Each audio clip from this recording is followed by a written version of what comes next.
Blog Talk Radio.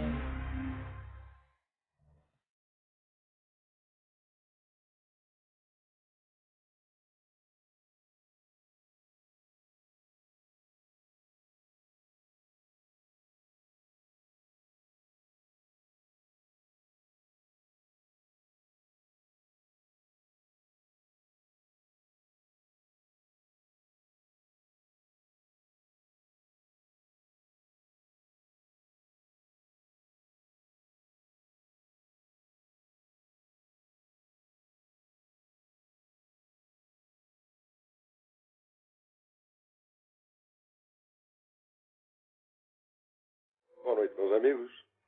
Estamos aqui de volta. Como sempre, começamos invocando a Santíssima Virgem Maria, o Santo Padre Pio de Pietrelcina, para que roguem a Deus que nenhuma injustiça se cometa neste programa. Queria lembrar aqui a vocês o curso de Filosofia da Ciência, Introdução à Filosofia da Ciência, que eu vou dar aqui em Colonial Heights, estado da Virgínia, de 3 a 8 de maio. Inscrições pelo telefone 041 9974 4443 com o senhor Eduí. Estão também abertas as inscrições para o curso de inglês para estudantes de filosofia no site www.seminariodefilosofia.org. Este curso é calculado especialmente para facilitar a leitura de textos filosóficos em inglês. Naturalmente, escolhemos textos que são escritos não naquele inglês internacional, inglês de congresso, mas no inglês mais local ou britânico ou americano, que oferece certas dificuldades. Então chamamos para isso a professora Margarita Noyes, que tem uma ampla experiência em ensino de inglês para estrangeiros e que também se notabilizou por haver educado seus próprios filhos na base do homeschooling. Agora estão todos na universidade. Vamos ver aqui. Essa semana tem tantas notícias, até que 80 páginas de notícias.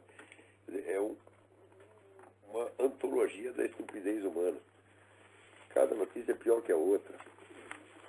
Reflete o estado geral de demência do mundo.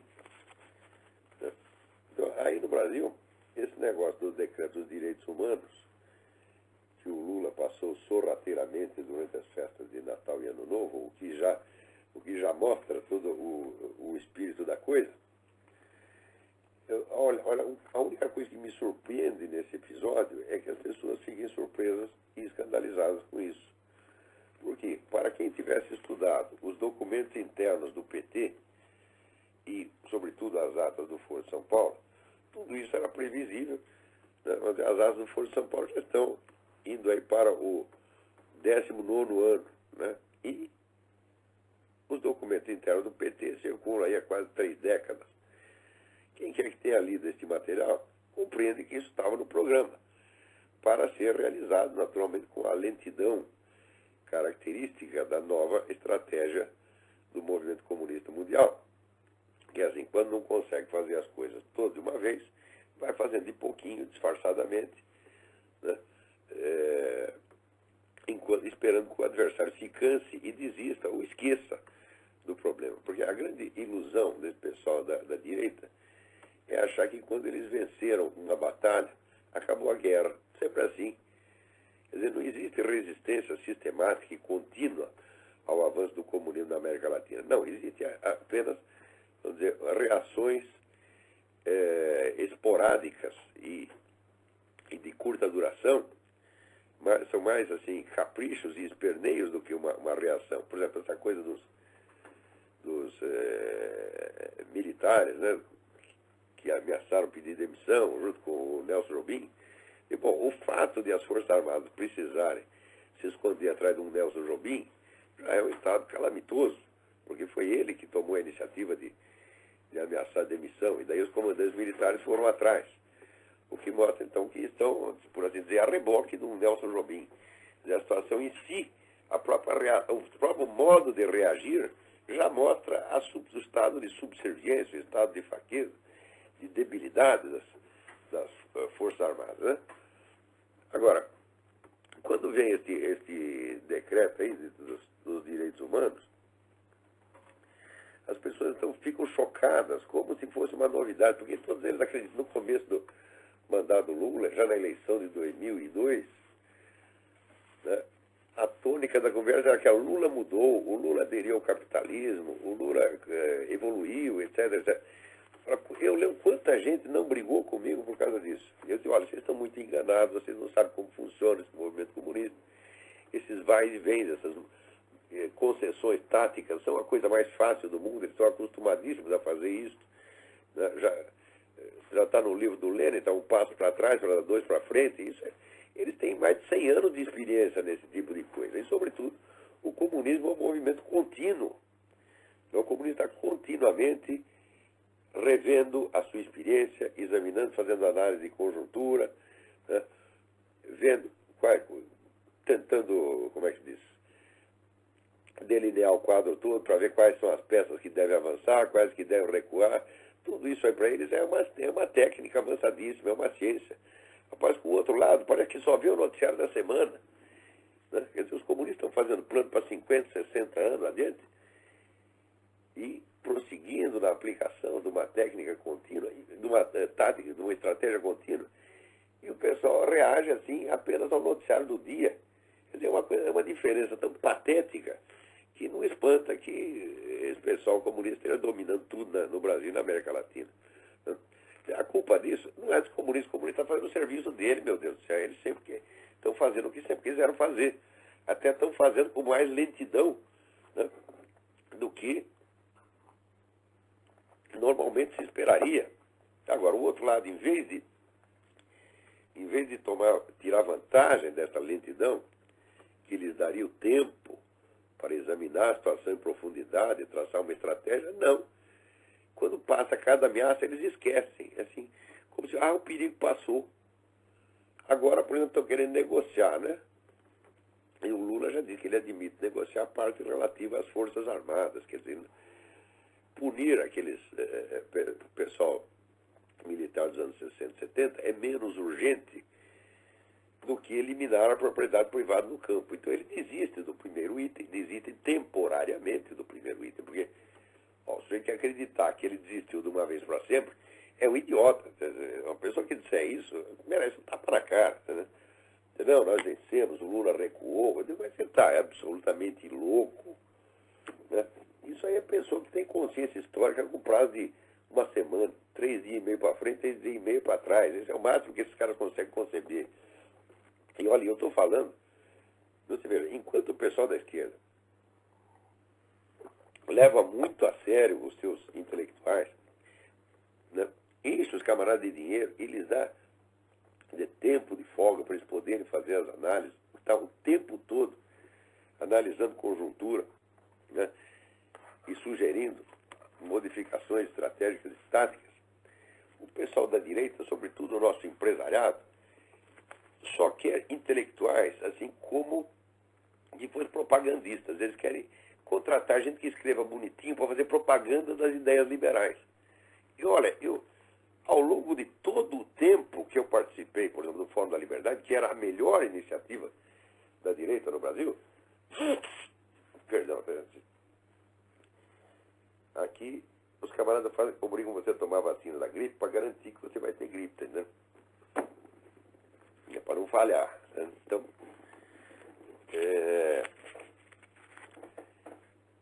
o Fórum da Liberdade, então, era a melhor iniciativa, mas, no entanto, nunca passou disso aí, propaganda das ideias liberais.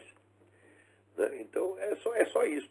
Quer dizer, não tem análise de conjuntura, não tem estudo estratégico, não tem estratégia nenhuma.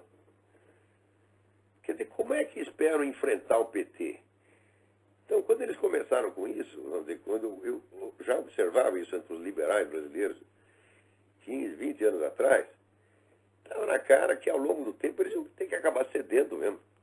Porque a ideia deles era uma convivência pacífica com o PT. Eles nunca entenderam que o objetivo do PT não é convivência pacífica.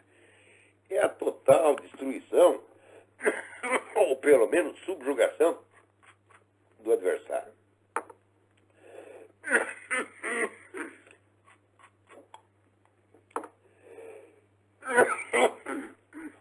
O PT sempre teve por objetivo uma mudança estrutural estrutural do Estado brasileiro que excluísse da política toda oposição possível ao projeto comunista da América Latina. E eles estão realizando isso diante dos olhos de todo mundo. E o pessoal ainda tem medo de confessar o que está acontecendo.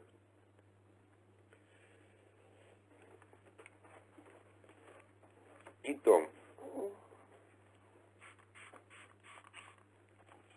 quer dizer, com tanta covardia intelectual, aonde que esperam chegar? Como é que podem concorrer com o adversário que já está dominando todo um continente?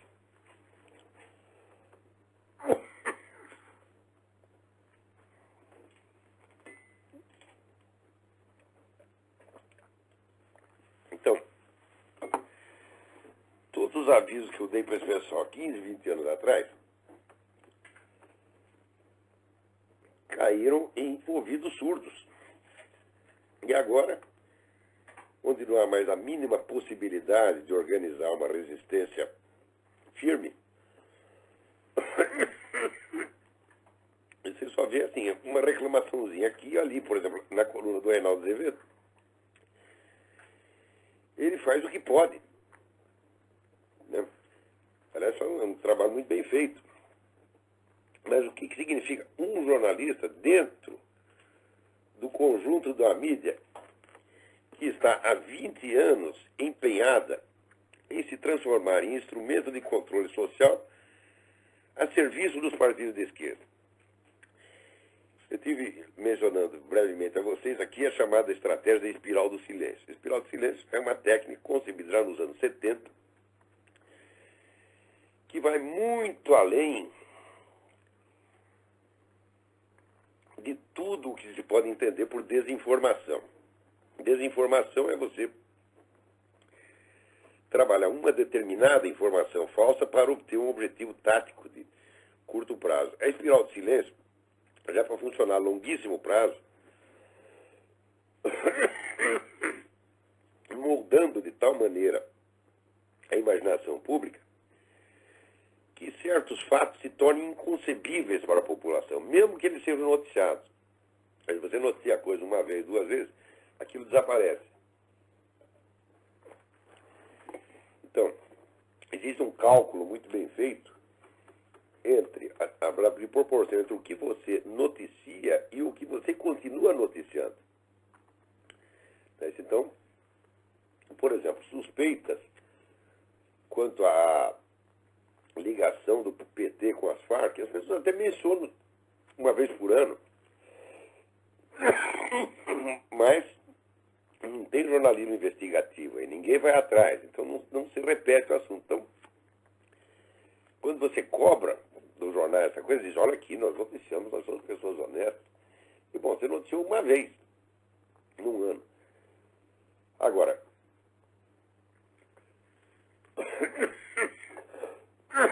o tom geral de todas as investigações de corrupção foi sempre poupar o Lula.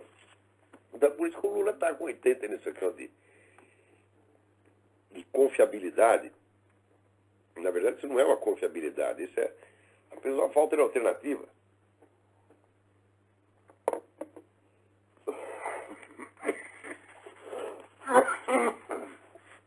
E além de não haver lideranças que possam concorrer, poucas lideranças que tem, não são promovidas 1% daquilo que é o Lula. Então, a longo prazo, a situação está absolutamente sob controle e o instrumento de controle é precisamente a mídia. Quando essa política de esquerda, por exemplo, se volta contra a própria mídia, tentando estrangular e controlar, é claro que existe uma reclamaçãozinha aqui ou ali, mas no fundo eles já concordaram com isso. Tanto concordaram que você vê que quando surge uma controvérsia como essa de punir ou não punir os famosos torturadores dos anos 60 e 70, a posição geral da intelectualidade dos formadores de opinião é a favor de punir, porque o argumento é sempre assim. Eu li artigos do Hélio Schwartzman e do aquele cineasta, o Silvio Tendler, né? Que é um sujeito pelo qual tem um desprezo pessoal ilimitado, cada conduta dele no episódio que eu assisti, que não vem ao caso agora. O argumento dos dois é o seguinte: não, por um lado, o pessoal da esquerda estava reagindo contra o regime político, ao passo que o pessoal militar e policial estava agindo como agentes, na posição de agentes do Estado, então tinha uma certa responsabilidade sobre a segurança dos seus prisioneiros, eles não podiam cometer ilegalidade. Então, esse argumento é baseado na ideia, na concepção da guerra assimétrica. Consiste em atribuir o peso de todos os deveres legais e morais ao adversário e a si próprio todos os direitos e todas as facilidades. Quando você vai examinar com direito, você vê que esse pessoal terrorista tinha tribunais, eles julgavam as pessoas e condenavam à morte, inclusive seus próprios militantes. O Reinaldo Azevedo acabou de dar uma lista de 10 aqui, camaradas que eram militantes de esquerda, que foram condenados à morte pelos tribunais revolucionários. Ora, se o sujeito constitui um tribunal revolucionário, julga e condena as pessoas à morte, ele também está agindo como agente do Estado. Então a responsabilidade dele é exatamente a mesma. Também, sem contar o fato de que alguns desses eram não apenas formalmente, vamos dizer, não apenas estruturalmente, mas oficialmente agentes do Estado estrangeiro, que é Cuba. O Zé Dirceu era um membro do Serviço Secreto Militar cubano. Então era um agente do Estado cubano. E esses outros que estavam no Brasil eram agentes do Estado que eles mesmos estavam constituindo e que instituía tribunais, julgava e condenava pessoas. Então, qual é a diferença entre uns e outros? Não tem nenhuma. E agora, a ideia da guerra assimétrica, ela está entrou tão profundamente na alma das pessoas que tornou um modo natural de pensar. Eles acham que isso é justo. Por exemplo, o Silvio Temer fica chorando lá que, quando ele foi para o Chile, né, a mãe dele foi presa e interrogada, não sei onde, portanto foi humilhada, e ele justificando, usando isso para justificar que tem que punir os torturadores. Aqui, minha gente, eu fui preso e interrogado, fiquei preso 6 horas na Academia de Polícia Militar do Estado de São Paulo. Daí depois veio um tenente japonês me interrogar, interrogou, mandou para casa. Isso foi tudo. Então eu também sou vítima da ditadura. Né? Claro que na hora eu fiquei com medo. E me senti humilhado. Eu queria ir embora para casa, não podia. Estava lá preso numa sala, não podia sair. E ninguém me dando satisfação do porquê que eu estava lá. Aliás, até eu sabia. Eles é que não sabiam. Então, eu tinha promovido uma agitação lá dentro da academia de polícia. Eles me pegaram com a boca na botija, até foram muito tolerantes, simplesmente me mandaram para casa, me chamaram de idiota, mandaram para casa. Então, por causa disso, eu poderia hoje estar pedindo indenização, fazendo choradeira. O seu Silvio Temer, no qual ninguém tocou num fio de cabelo dele, apenas fugiu e deixou a mãe aí para defender, se escondeu atrás da mãe, a mãe foi presa no lugar dele, e ele ainda está reclamando. Oh, meu Deus do céu. Tem alguém na linha aí? Alô? Olá, vô. Boa tarde, boa noite. Boa noite. Aqui é o Daniel de São Paulo, tudo bem? Daniel, tudo bem? Um pouco sobre como... Eu comprei um livro recentemente, não sei se você conhece o Jorge Caldeira. Sim. O Reinaldo Azevedo indicou lá no blog dele, lá História do Brasil com Empreendedores, né? Que o Jorge Caldeira tenta desconstruir o mito aí do Caio Prado Júnior, né? E não sei se o senhor já viu, deu uma olhada nesse livro. Como é que chama o livro? História do Brasil com Empreendedores. Aham. E no fundo a argumentação dele é que não tem nada de marxismo, Caio Prado, e que na verdade os principais conceitos dele, né, o latifúndio, o sentido da colonização, na verdade são categorias que ele traz do Oliveira Viana, né, de uma tradição do corporativismo, né? E aí ele tem uma série de passagens onde ele fica fazendo associação do corporativismo e Aristóteles, a teoria de Estado de Aristóteles, né? E eu queria que o senhor pudesse comentar um pouquinho sobre isso, né? O Prado Júnior dizendo que ele não é marxista, isso aí um comunista pode fazer. Olha, por isso que o liberalismo no Brasil não vai para frente, tá entendendo?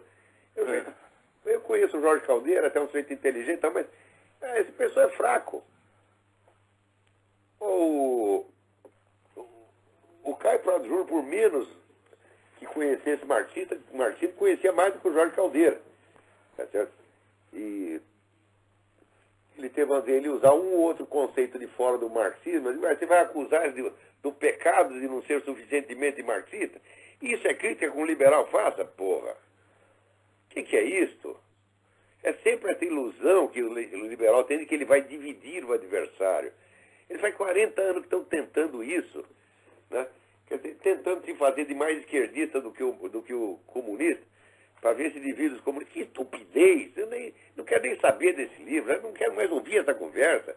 Eu já estou com 62 anos, meu saco já estourou, já costurei várias vezes, tá entendendo? Né? Já fiz uma prótese aqui, coloquei um saco de borracha para poder estender, tá, né? E não aguento mais.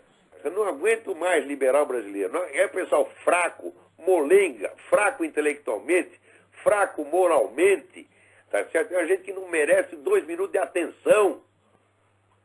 E são culpados do Brasil ter chegado nesse ponto. São culpados porque eu os avisei de tudo, com 20 anos de antecedência.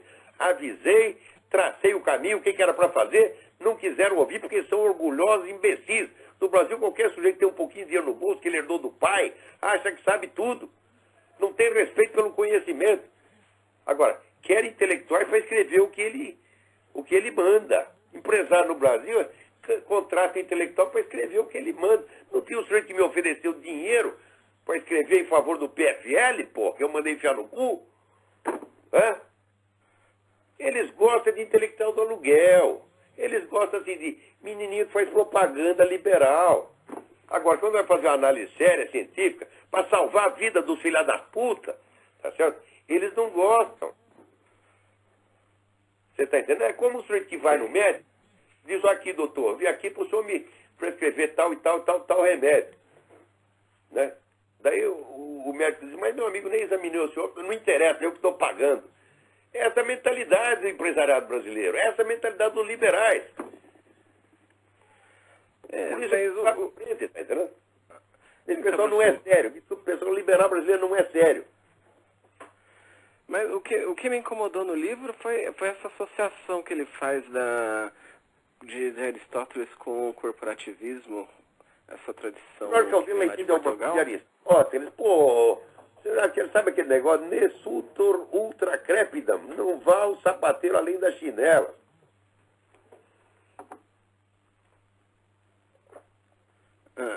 Você achava, deu uma fundamento aristotélico do corporativismo e puta que pariu. Então, mas e ele faz uma digressão grande sobre isso, né? Ele tenta fazer um resumo da teoria política de Aristóteles. O intelectual brasileiro não existe, rapaz. Isso é uma palhaçada. Debate ideias no Brasil. Porra, esse pessoal está 30 anos atrasado. 30. Por quê? Eles só leem jornal, meu Deus do céu. Eles não sabem o que é um negócio chamado fonte primária.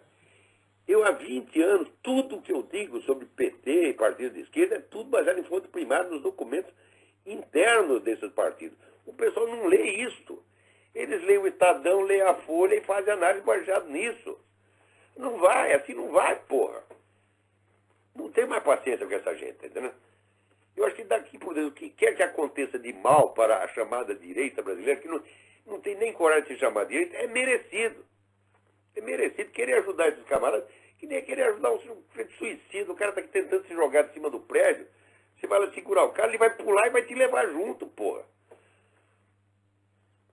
Então, vocês querem perder a briga? Percam, tá certo? Pega o seu orgulho, a sua empáfia, o seu dinheiro, tudo, vão todos à merda, tá entendendo? O Brasil vai virar comunista mesmo, porque com uma direita como essa, olha, para ficar do lado da esquerda não dá, tá certo? Mas Eu acho realmente que, do ponto de vista intelectual, a esquerda no Brasil até tem mais dignidade do que a direita.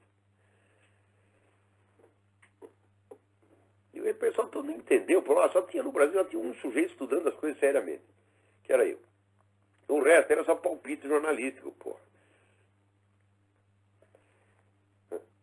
Agora, ele prefere o palpiteiro. No Brasil, o pessoal está dando ouvido a Rodrigo Constantino, que escreve 2 ou 3 coisinhas a favor do liberalismo. O pessoal leva isso a sério.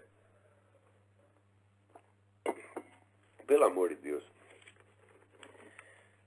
Bom, vamos em frente. Olha, aqui tem umas notícias muito interessantes, né? O senador, né, da North Carolina, R.C. Souls, que é um dos líderes da campanha pelo desarmamento civil, é um desarmamentista radical, entrou 2 ladrões na casa dele, sabe o que ele fez? Passou fogo nos 2. Um fugiu, o outro está no hospital. Quer dizer, desarmamentismo no cu dos outros, né, senador? É sempre assim. É sempre assim. Você pega todos esses desarmamentistas brasileiros, eles têm não só arma em casa, como tem guarda-costas armado também. Você chega lá, o cara tem um metralhadora Uzi, né? Uma pistola Glock, um Taurus 45, tem tudo lá dentro. Ele não quer que você tenha, pô. Aqui, ó, era o C. Souza. Então, esse negócio, como dizer, é o manja de batom na cueca. Como é que você vai explicar uma porra dessa, né? Peraí, tem mais outro telefonema aí. Quem é? Estou aqui Alô? esperando. Alô? Alô? Olavo? Eu? Tá me ouvindo? Perfeitamente. Olha, eu sou Nanda, eu estou falando de Portugal. E eu queria botar assim, uma questão que é cultural. Se você achar relevante comentar, tudo bem. É o seguinte, lançaram um documentário do Wilson Simonal, né? Já tem um certo tempo, não sei, não vi. Vi o trailer e, de acordo com aquilo que aconteceu, do fato dele ser considerado um delator, isso se espalhou durante várias gerações. Inclusive, meu próprio pai disseminava isso. E eu nunca nem me interessei em ouvir a voz do cara. Sei que ele era um cara, assim, pronto, que agitava as massas e tal. E agora com essa coisa da moda, né, dele estar aí em voga, fui escutar realmente uma bela voz e o cara nunca mais se levantou, né, de acordo com essa praga que jogaram. E queria saber um pouco de... Espero que se ele delatou terrorista, fez ele muito bem. Cumpriu o seu dever. Você está entendendo? Agora, se depois a polícia abusou das suas prerrogativas, certo? E cometeu crimes contra o cara, isso é outro problema. Tá certo? Ele não é responsável pelo que a polícia faz, mas delatar terroristas é obrigação moral de todo cidadão brasileiro. Ele fez o que tinha que fazer. Tá certo? Agora, no Brasil isso é pecado. É pecado, quer dizer, você tem... A ideia lá é o seguinte, os terroristas têm toda a razão, eles são intocáveis, eles são santos, eles não podem ser investigados, não podem ser averiguados, não pode ser nada. Tem que encher os bolsos deles de dinheiro. Do dinheiro suado do trabalhador. O Brasil tem tudo pro bolso deles por causa dos crimes que eles fizeram. Inclusive de matar seus próprios companheiros. Ou de matar um prisioneiro, né, como o Lamarca matou, esmigalhando a cabeça do sujeito acoronhado. Tem que ser premiado por isso. Agora, as vítimas que foram explodidas, que voaram em pedaços, um morreu, outro perdeu a perna, tá? As vítimas nunca vão receber nada. Quer dizer, a coisa de um maniqueísmo tão grosseiro, né? Todo o bem está de um lado, todo o mal está do outro, que não dá nem para conversar. Agora, esses camaradas são absolutamente fanáticos, eles são psicopatas. A marca característica do psicopata é a incapacidade de se identificar com o sentimento alheio. Só eles têm sentimento. Eles são sempre as vítimas, são sempre os coitadinhos, e os outros são sempre os malvados. Não importando o que fazem. Quer dizer, o mal e o bem já não se mede pelos atos, se mede pela autoimagem do cara. Né? Se ele tem uma autoimagem esquerdista, ele está santificado. E se ele tem uma autoimagem direitista, ele é o condenado do diabo. Assim não dá, pô. Olha, tem que restaurar assim, a dignidade aí do Wilson Simonal. mesmo não defendendo, dizendo que ele não foi delator, ao contrário, foi delator sim, fez muito bem. Eu me arrependo, eu podia ter delatado gente naquela época, não fiz. Não fiz porque eu ainda me sentia comprometido, embora não fosse mais da esquerda, sentia comprometido por amizade. Então eu, por amizade, eu estava acobertando criminosos. Né? Escondi gente em casa. Né? Gente estava sendo perseguida pela polícia, devia ter entregado. Se fosse hoje, entregaria. Corri risco por causa desses filhos das putas. Né? Escondi, camarada, tinha lá, não vou dar o nome agora, mas ele que estava estocando bomba desde 65. Né? Fui esconder a bomba pro filho da puta. Hoje, delataria. Né? Mas naquela época eu estava chantageado moralmente pela amizade dos caras. Né? É uma vergonha para mim. Eu me arrependo profundamente disso. E estou até hoje tentando me limpar da merda que fiz naquela época. Ó, não matei ninguém, não soltei bomba em parte alguma, tá, mas ajudei, escondi, menti por causa dos caras, devia ter entregue todo mundo. Eu, nos anos 67, 68, só a lista dos meus conhecidos, se entregasse, acabava com a guerrilha em um dia. E isso esteve na minha mão e eu não fiz.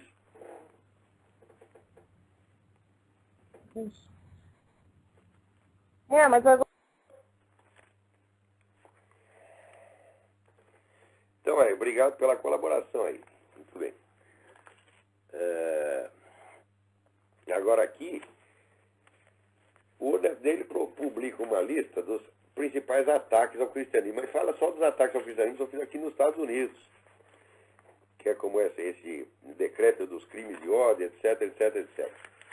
Ora, de fato, a situação aqui para os cristãos não está muito boa, mas quando você vê a coisa pelo mundo, olha aqui, chegou o relatório do Vaticano, só de missionários católicos morreram 30 no ano passado.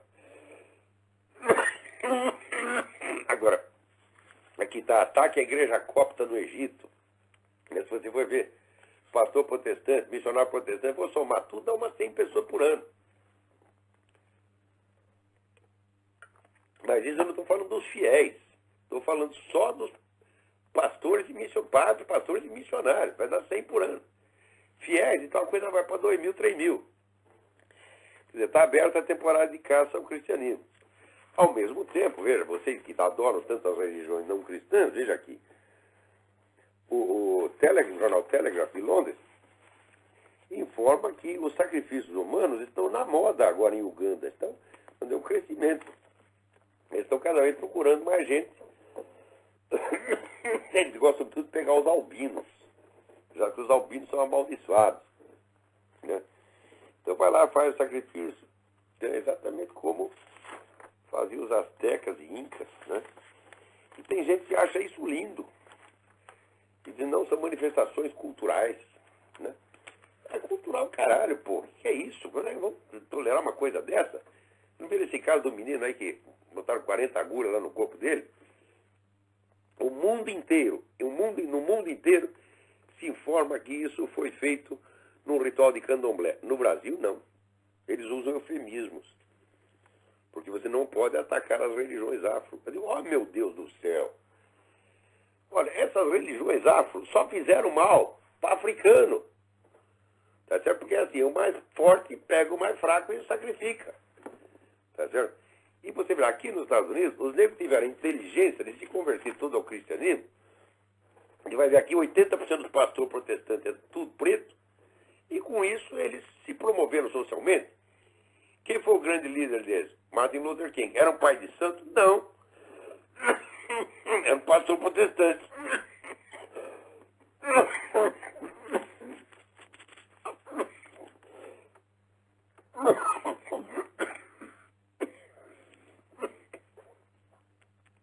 O negócio aqui tá bravo. Um minutinho.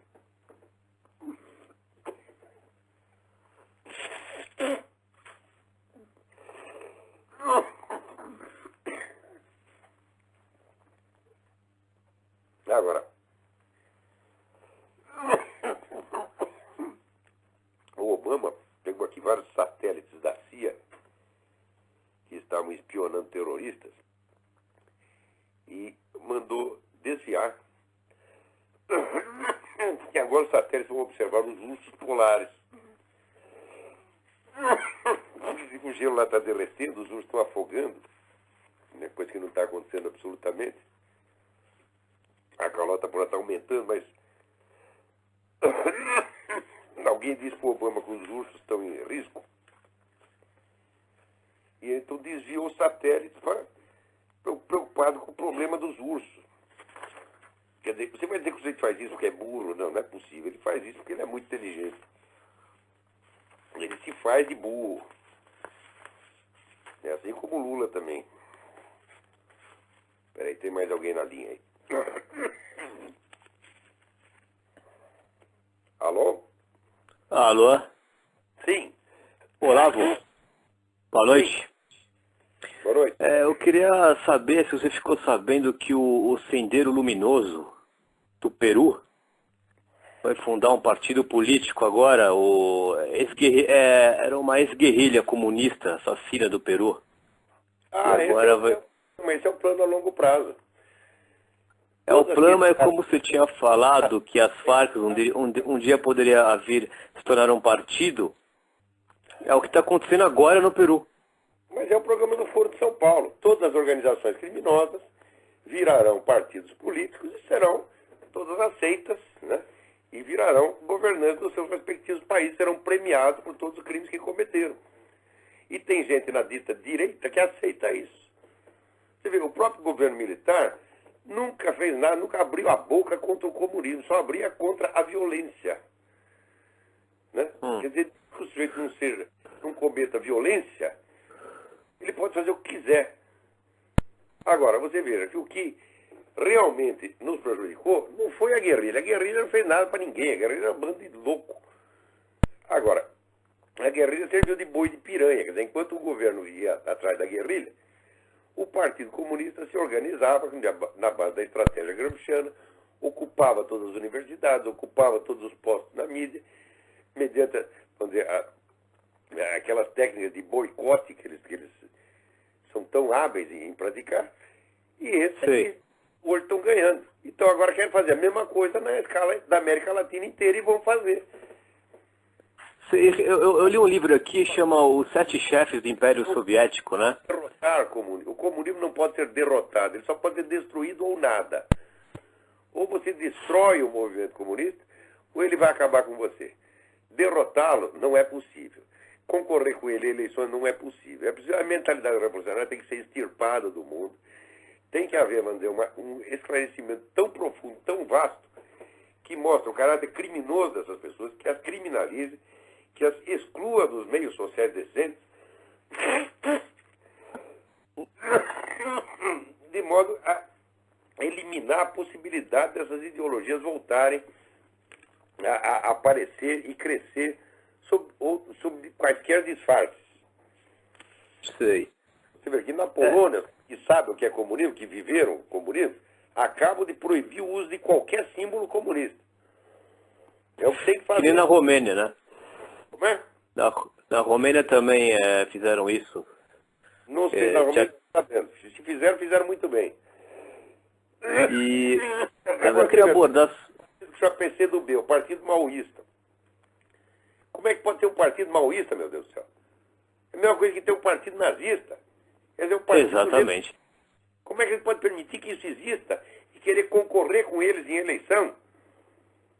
Exatamente. Isso é a mesma coisa, porque se você entra em casa, tem lá um bandido estuprando sua filha, e você sente que ele discute o Código Penal com o cara, tá entendendo?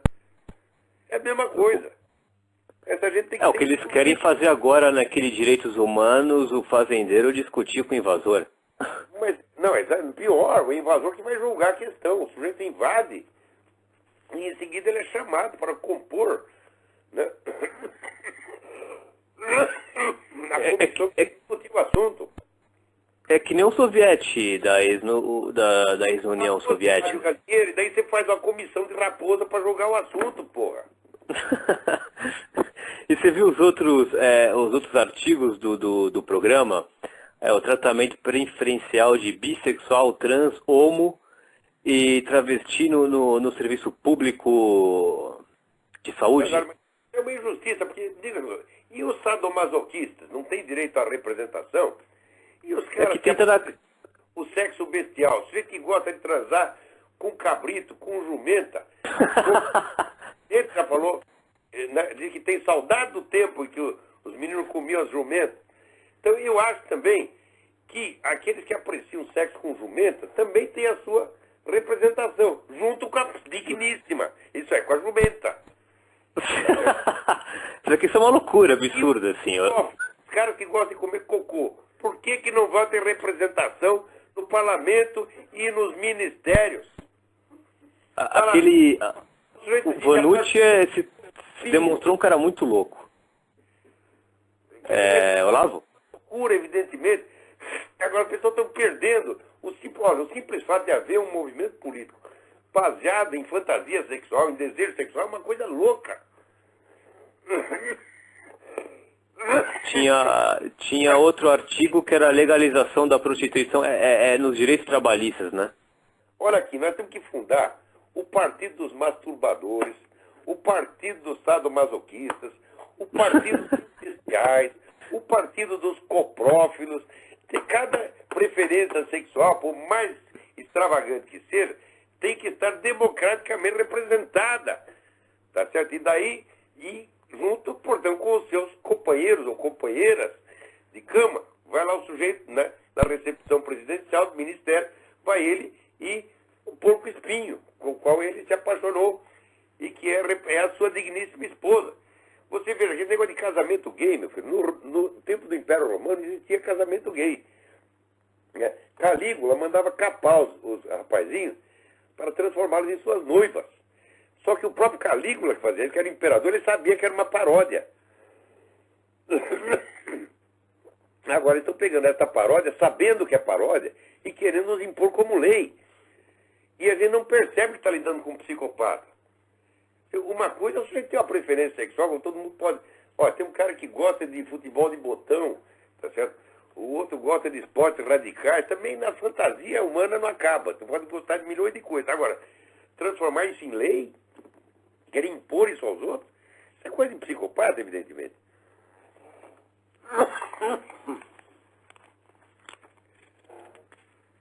E agora, aqui também me chega a notícia de que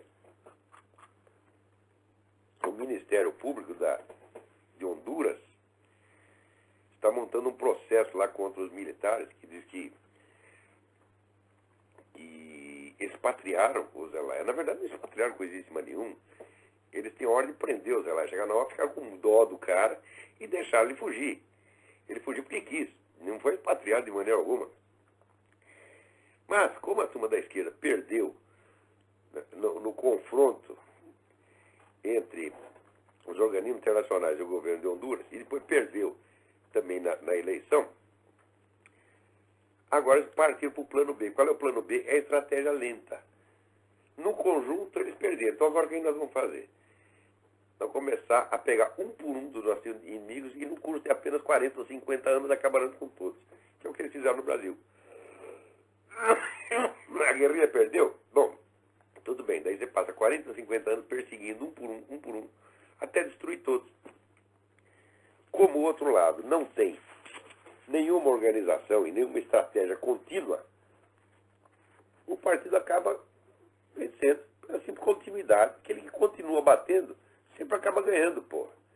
Mesmo que bata pouquinho, né, você continua batendo um pouquinho. O outro te deu uma porrada e derrubou no chão. Daí você vai lá e começa a dar um soquinho nele.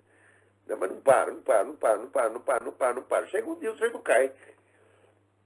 Então é assim. Eles vão dizer, no confronto direto, esse pessoal comunista nunca foi muito bom, não. Mas nesse negócio de continuidade, de ficar roendo pelas beiradas, eles são magistrais.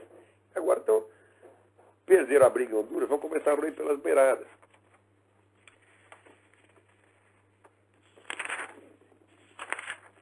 Deixa eu ver o que mais temos aqui.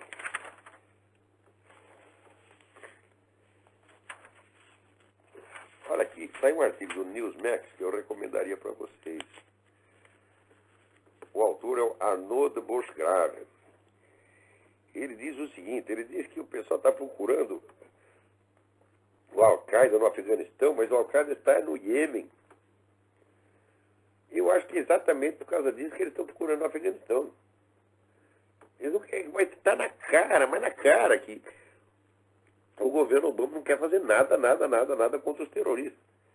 Por exemplo, agora apareceu aqui um relatório de outros oficiais de segurança sabiam do sujeito que estava naquele voo, né, com a bomba ali no meio das pernas. Deve ter sido inspirado no Brasil, porque ele transporta dinheiro na cueca. Eu falei, você pode transportar dinheiro para ele poder transportar uma bombinha também. Né? Peraí, tem mais alguém na linha aí? Alô, quem é? Alô, boa noite. Boa noite. Olá, tá me ouvindo? Perfeitamente. Quem fala aqui é Marcos, de Porto Alegre. Ouvindo eu não estou falando. Bom, então eu vou te fazer uma pergunta, tá? Bom, eu posso falar pelo menos. Não, é o seguinte, eu acho que o senhor já sabe o que aconteceu ontem no Haiti, né, do terremoto, né? Sim. Sim, bom, o que chega lá de notícias não é nada bom, na verdade. E sempre vem à tona aquela questão do, por que isso aconteceu, essas coisas, né, essas grandes tragédias que levam tantas pessoas à morte e acabam com tantas famílias, tantas vidas e tudo mais, né? E eu estava relembrando esses tempos sobre essas, que muitas vezes também o senhor já falou, sobre aquelas aparições da Virgem Maria, né? De que ela fala e que ela comenta em várias ocasiões, não com essas palavras, mas dessa forma o seguinte, por exemplo, que se as pessoas se afastarem do meu filho Jesus Cristo, o braço dele se soltará.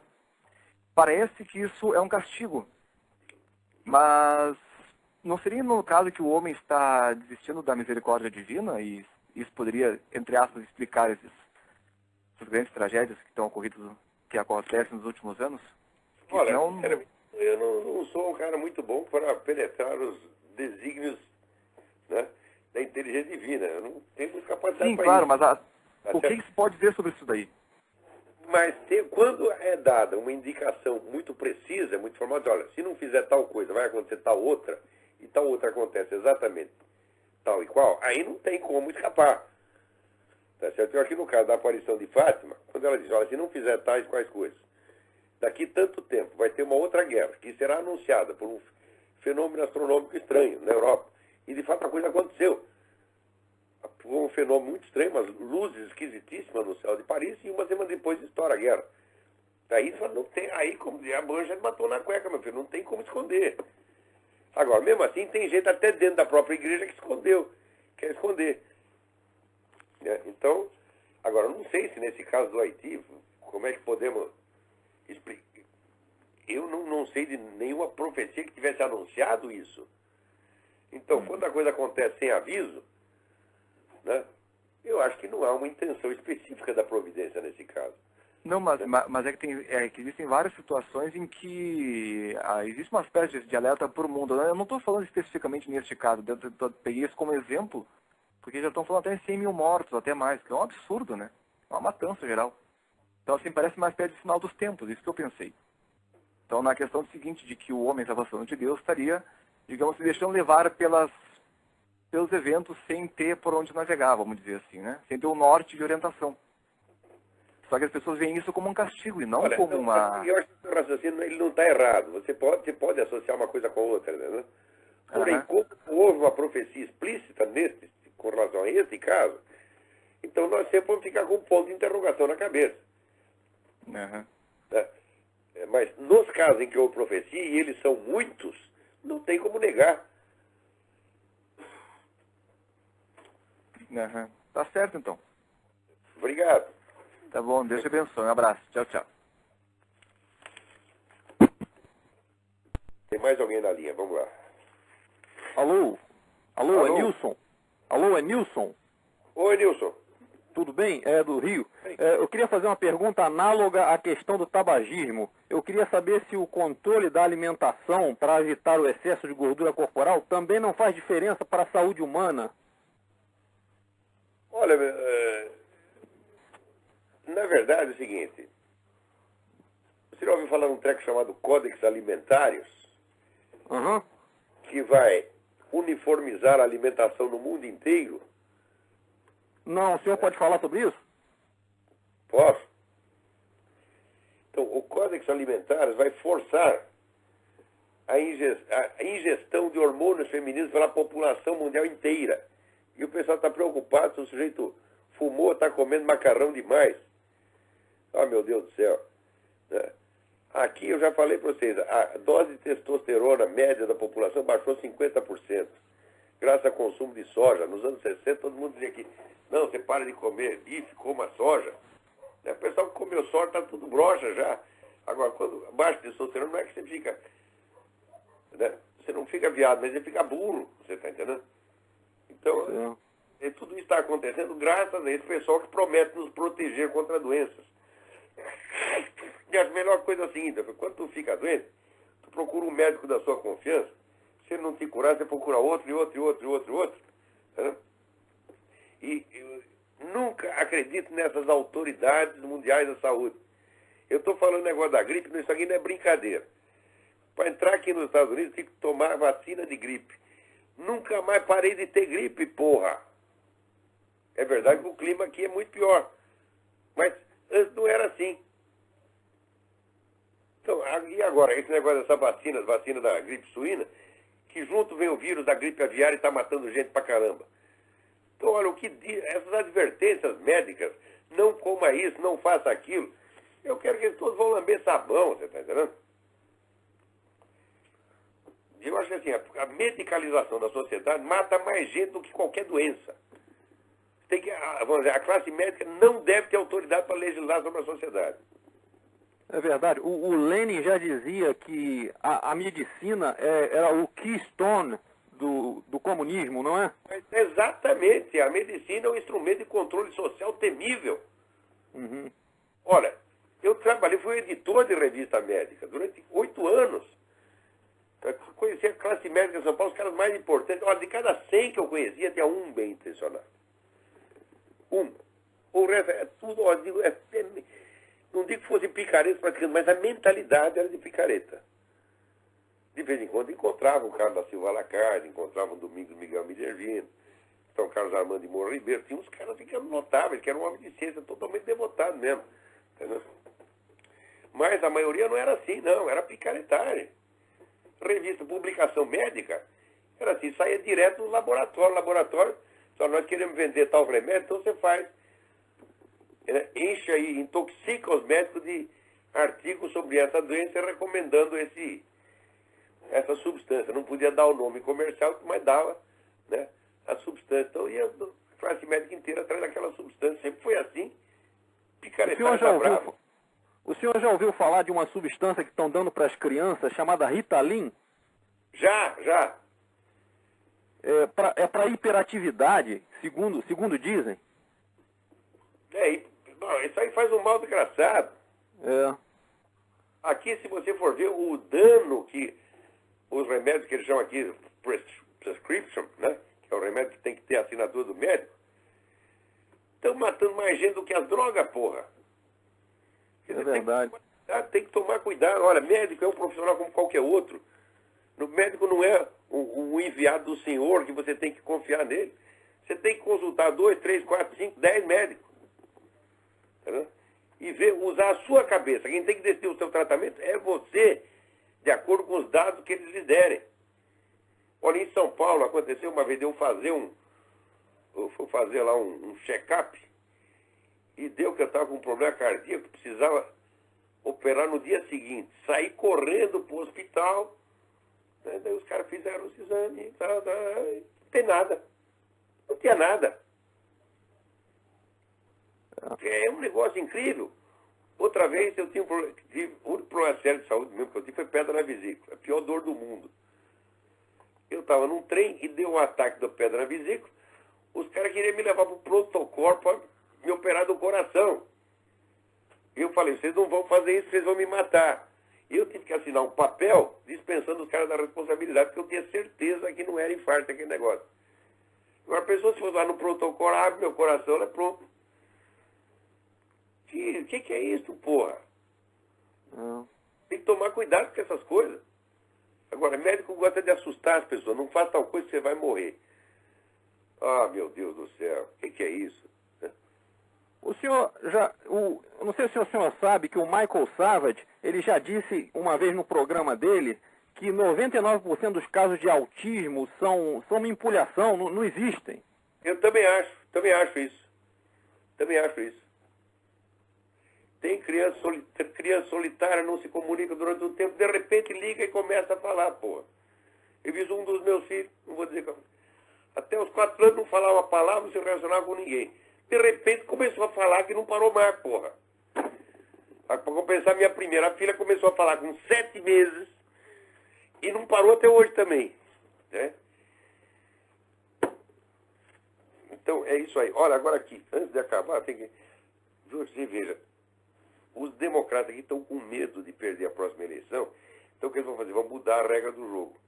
E inventaram o registro eleitoral universal. Significa o seguinte, eles pegam todos os órgãos do governo, pegam o Social Security, né, os hospitais, a polícia, todo mundo que tem ficha aí, vocês emitem título de eleitor. Eles vão espalhar título de eleitor para todo mundo, inclusive imigrante ilegal. Ora, aqui o voto não é obrigatório. Tá certo? Então, porque o pessoal tem preguiça de tirar o título de eleitor. Então vota quem quer. Agora, isso aí, se der voto para todos os imigrantes ilegais, todos vão votar no democrata. Então eles estão inventando um jeito, estão copiando a fórmula petista. Tá? Eles querem chegar no poder para nunca mais sair de lá, pô. Não através da concorrência leal, mas precisamente da concorrência desleal. Então é isso, eu acho que o nosso tempo acabou. Né? Vocês desculpem as tossidas e as fungadas, mas é o que eu pude fazer para o momento.